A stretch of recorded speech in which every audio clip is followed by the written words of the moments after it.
Hello guys, today we are going to discuss PGT Physics paper of female which was conducted in 2021। आज हमारी इस discussion का first part है। इससे पहले हमने पीजीटी फिजिक्स मेल का जो पेपर है उसकी डिस्कशन की थी और उसके टोटल हमारे 6 वीडियोस हैं। अगर आपने वो वीडियोस नहीं देखे तो उनका लिंक आई बटन में है, वहां से आप उन वीडियोस को देख सकते हो। इस बार का जो पीजीटी फिजिक्स फीमेल का फाइनल रिजल्ट है उसके अकॉर्डिंग यूआर की जो कट ऑफ है वो है करीब 180, ओबीसी की जो कट ऑफ है वो है 170 और एससी की कट ऑफ इस बार की है 126 के करीब। एसटी की जो कट ऑफ है वो है 98 और फिजिकली हैंडीकैप्स जो है उनकी कट ऑफ है करीबन 127। तो ये सिर्फ आपको एक आइडिया देने के लिए कि इतने मार्क्स पे जो है सिलेक्शन इस बार की हुई है। So let's start our discussion. First question is action and reaction forces act on what? Newton's third law of motion से हमारे पास आता है कि action and reaction are equal and in opposite direction, and जो action and reaction है वो किस पे लगते हैं? different bodies पे। ये क्वेश्चन बार बार रिपीट हो रहा है, मेल के पेपर में भी आया था इस बार के, और प्रीवियस ईयर जो क्वेश्चन पेपर है उसमें भी ये आया था, और टीजीटी नेचुरल साइंस के पेपर में भी ये क्वेश्चन जो है आया हुआ है। तो क्या होता है, देखो गुब्बारे में एयर भरी हुई है, जैसे ही एयर यहाँ से रश डाउन करेगी बाहर को तो एयर के ऊपर क्या हुआ? एक्शन। जो रिएक्शन होएगा एक्शन के ऑपोजिट वो किस पे होएगा? बैलून के ऊपर। Second question is find the maximum value of acceleration of the bus if mass of 3 kg lying on the floor of the bus will remain stationary। Coefficient of static friction हमारे पास दिया हुआ है 0.15। तो देखो ये suppose करो बस का फ्लोर है और इसके ऊपर ये मास पड़ा है, ये मूव नहीं कर रहा, इसकी वेलोसिटी क्या है? 0। तो we have F is m into a। Maximum acceleration find out करनी है तो a max लिख लेते हैं इसको हम, और force due to friction is μs into n, μs into mg। Equating these equations, this is μs m into g, m से m कैंसिल हो जाएगा और मैक्सिमम एक्सेलरेशन यहाँ से हम फाइंड आउट कर लेंगे।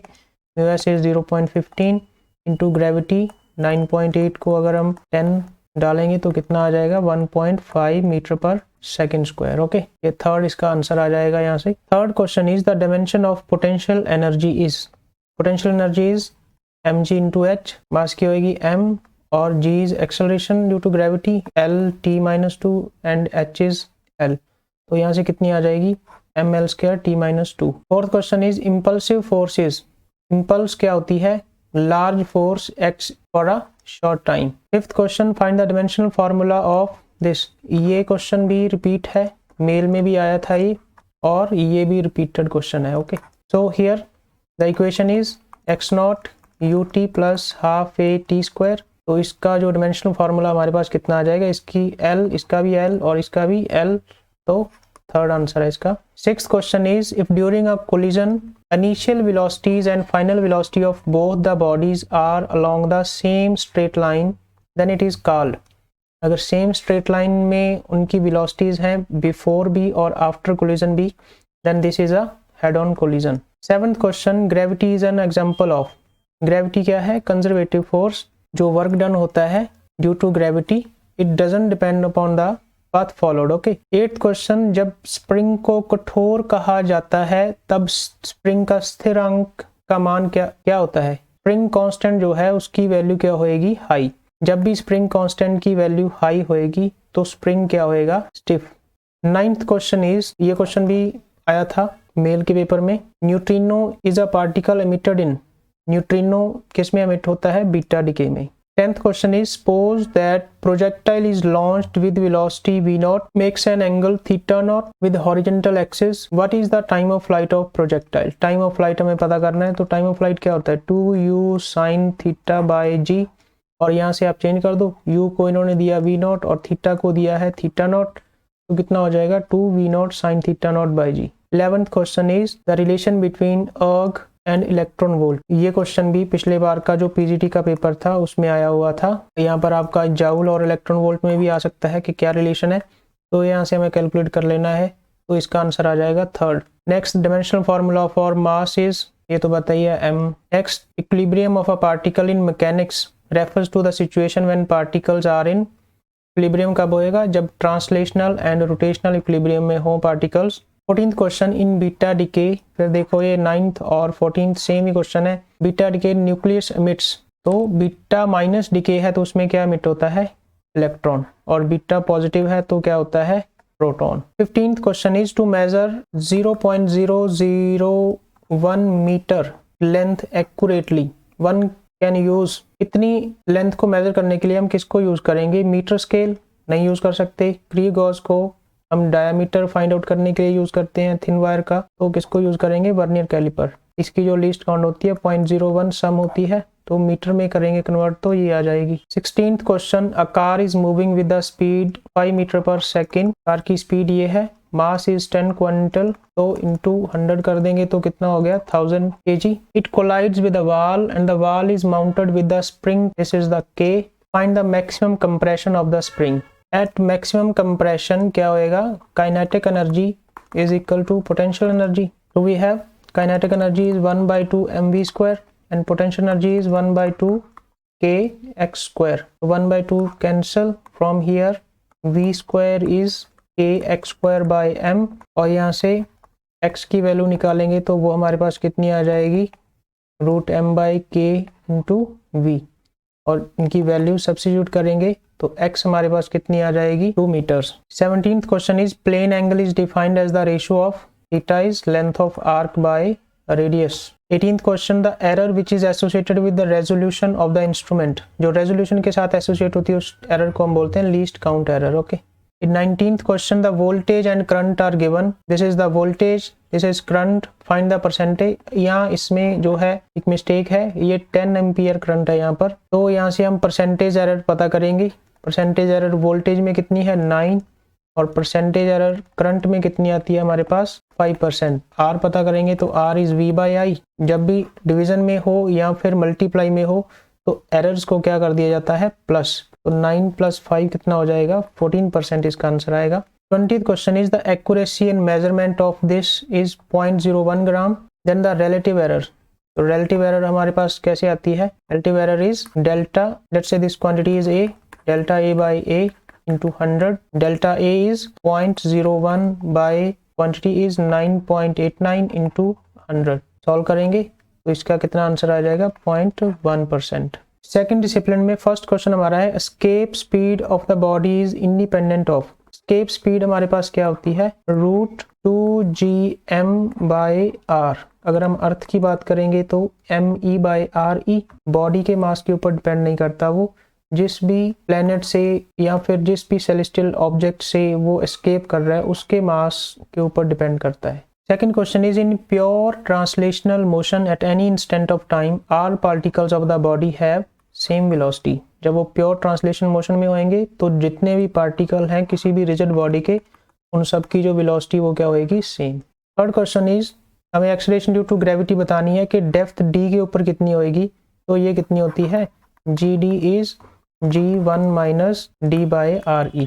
Which of the following is a scalar quantity, तो स्केलर क्वांटिटी इन सब में हमें पता ही है, angular frequency is a scalar quantity. Fifth question is find the moment of inertia of a hollow ring about it's tangent. Tangent के ऊपर पता करना है, ये आएगा 3/2 mr²। ओके, ये 4 नहीं, यहाँ पर 2 आना चाहिए। Sixth question is acceleration due to gravity above the surface of earth is not dependent on, और पूछा है above the surface of earth. Above the surface of earth अगर हम एट हाइट पता करें एक्सेलरेशन ड्यू टू ग्रेविटी, तो वो हमारे पास कितनी आती है, GH इज 1 - 2h/re। तो ये किसके ऊपर डिपेंड नहीं करता, मास ऑफ अर्थ के ऊपर। Okay. Seventh question is the relation between time period and radius of the circular orbit of a planet about the sun where gravity G and mass of the sun is ms।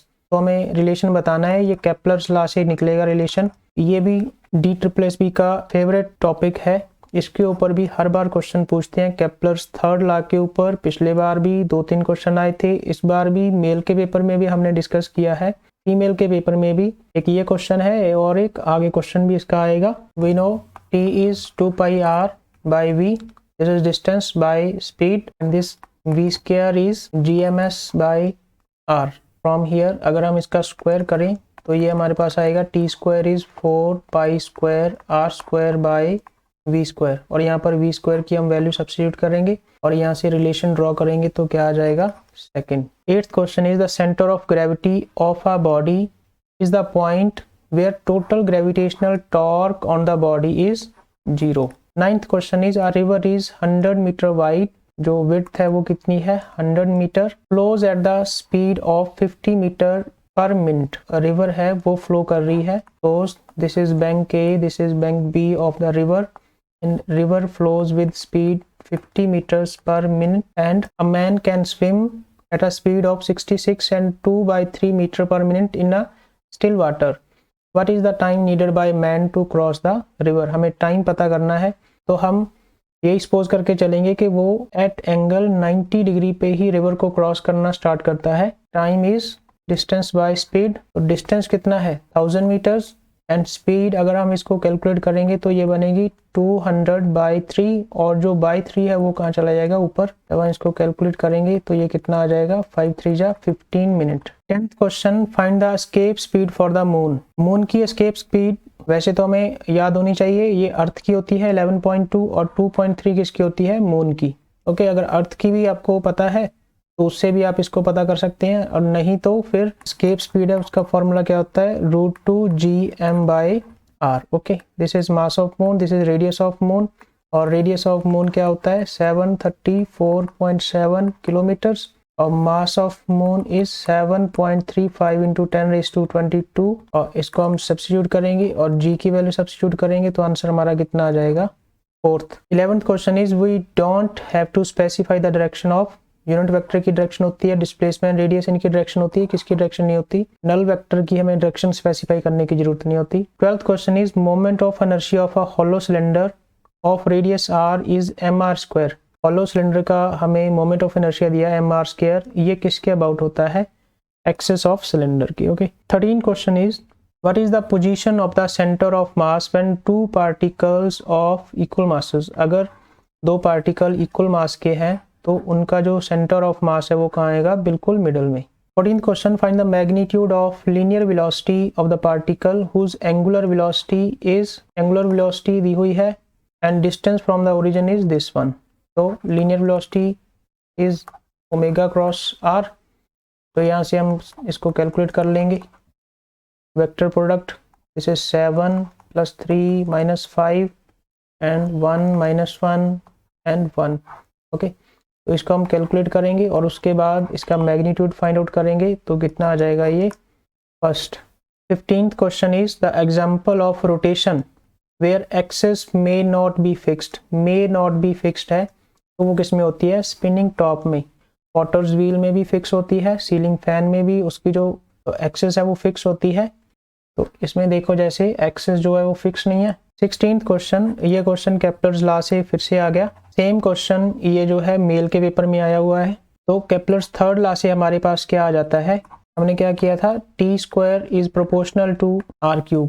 Okay, अगर अर्थ की बात हो रही है तो TE proportional to RE, और अगर किसी प्लेनेट के बारे में बात हो रही है तो TP² is proportional to RP³। From here we have the year of planet is 29.5 times that of the earth. TP जो है 29.5 times earth है। If the distance between sun and the earth RE is 1.5 × 10⁸ kilometers, then find the distance between planet and the earth. planet and earth के बीच में हमें distance जो है वो find out करना है। यहाँ से हम इनकी रेशो कैलकुलेट करेंगे तो हमारे पास ये आ जाएगा RP is TP/TE। जब हम इसको करेंगे तो ये 2/3 × RE, तो इनकी वैल्यू सब्स्टिट्यूट करके हम कैलकुलेट करेंगे तो ये आंसर आ जाएगा इसका। 17th question is, which statement is false for a rigid body.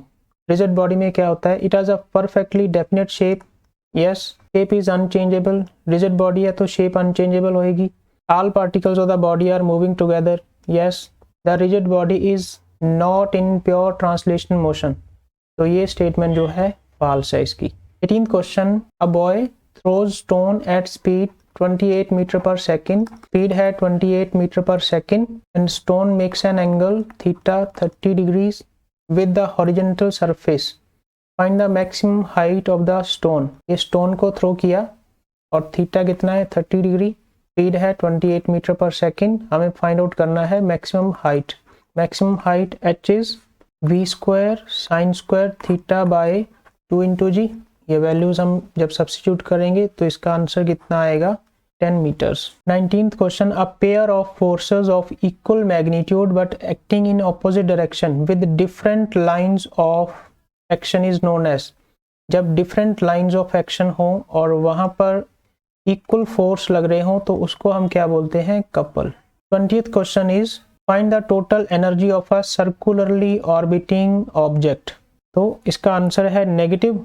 अगर हमें एक्सप्रेशन पता करनी हो तो टोटल एनर्जी क्या होती है? Kinetic energy plus potential energy, और जो पोटेंशियल एनर्जी आती है वो हमारे पास होती है -gmm/r, और काइनेटिक एनर्जी हम अगर फाइंड आउट करेंगे तो वो आएगी +1/2 gmm/r, और जब हम इनका टोटल करेंगे तो टोटल एनर्जी हमारे पास आती है -1/2 gmm/r। तो ये टोटल एनर्जी है वो क्या निकल के आती है हमारे पास? Negative. So this is all guys, आज की वीडियो में इतना ही है हमारे पास। आज हमने टोटल 40 क्वेश्चन डिस्कस कर लिए हैं, और ये सारे क्वेश्चन जो है वो 11th क्लास में से ही हैं, एनसीईआरटी में से सारे के सारे क्वेश्चन हैं। कोई भी क्वेश्चन एनसीईआरटी से बाहर का नहीं है, तो आप एनसीईआरटी जो है उससे स्टार्ट कर सकते हैं। पहले की वीडियो में भी हमने आपको बताया है कि एनसीईआरटी क्लास 11 और 12 बहुत इंपॉर्टेंट है, उनको आप ज़रूर गो थ्रू कीजिए। तो that's all for today guys, thank you for watching.